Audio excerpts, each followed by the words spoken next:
warahmatullahi wabarakatuh. Apa kabar semuanya? Kembali lagi bersama Bapak pada mata pelajaran geografi. Semoga kita sehat selalu, bahagia selalu, dan senang selalu. Amin.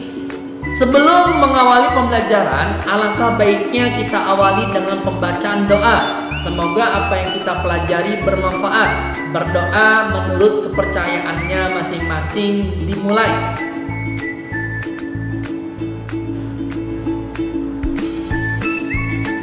Selesai? Amin.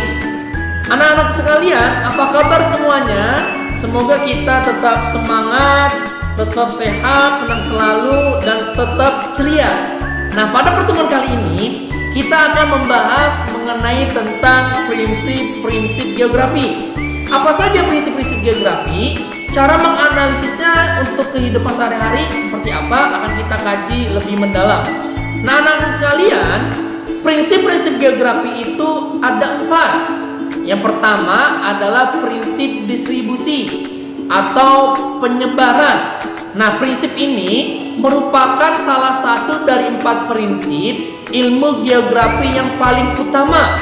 Nah, fungsi prinsip persebaran ini digunakan untuk menelaah gejala dan fenomena geografi yang terjadi di permukaan bumi yang tidak sama ataupun tidak merata. Maka akan muncul pertanyaan dasar yang berlatar belakangi prinsip ilmu geografi bagian distribusi seperti ini. Mengapa suatu fenomena hanya terjadi di satu lokasi saja, namun tidak muncul di lokasi lainnya? Nah, fenomena geografi yang diteliti bisa berupa bentang alam, persebaran penduduk, persebaran sumber daya alam, persebaran curah hujan, tumbuhan, hewan, bahkan persebaran manusia pun berbeda-beda antara wilayah yang satu dengan yang lainnya. Nah, tujuan lain penggunaan prinsip penyebaran ini juga dapat mengungkap hubungan antara satu fenomena dengan fenomena lainnya secara menyeluruh. Nah, selain itu, adanya prinsip distribusi dapat digunakan untuk meramalkan keadaan di masa yang akan datang. Lebih tepatnya bukan meramalkan, tapi membaca ketika nanti akan terjadi apa ke depannya, seperti itu. Nah, contohnya adalah tentang persebaran flora dan fauna di wilayah Indonesia itu berbeda-beda antara wilayah yang satu dengan yang lainnya. Persebaran potensi air, persebaran tempat-tempat yang lainnya pasti itu berbeda-beda. Kita ambil contoh misalkan daerah Bekasi dengan daerah Bogor, pasti berbeda-beda. Nah, lalu yang kedua, persebaran total penduduk transmigran Indonesia yang tidak merata antara orang Jawa Barat, orang Sumatera, orang Sulawesi, dan lain sebagainya. Nah, lalu yang kedua itu ada prinsip interrelasi. Apa itu? Nah, prinsip geografi berikut ini adalah prinsip interrealisasi atau keterkaitan.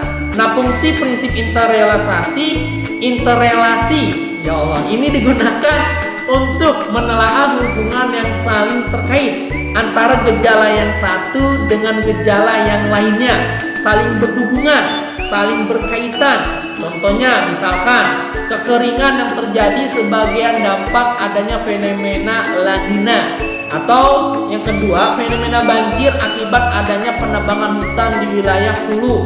Atau ada lagi nih, kondisi iklim di Indonesia yang dipengaruhi oleh letak geografis Indonesia dan lain sebagainya, masih banyak contoh-contohnya. Lalu yang ketiga ada prinsip deskripsi. Apa itu prinsip deskripsi? Ini adalah prinsip yang menggambarkan. Salah satu prinsip geografi digunakan untuk memberikan penjelasan lebih jauh tentang gejala-gejala yang terjadi di permukaan bumi yang dapat kita amati. Nah, prinsip deskripsi ini pada intinya memberikan penjelasan yang lebih mendalam mengenai karakteristik yang spesifik pada gejala-gejala geografi. Contohnya apa? Kayak misalkan tabel angka pengangguran di Provinsi Jawa Barat, lalu grafik peta lempeng tektonik di dunia, lalu peta wilayah lautan di Asia, di kawasan Asia Tenggara, lalu gambaran persebaran curah hujan yang terjadi di wilayah Indonesia. Nah, yang terakhir nih adalah prinsip kronologi.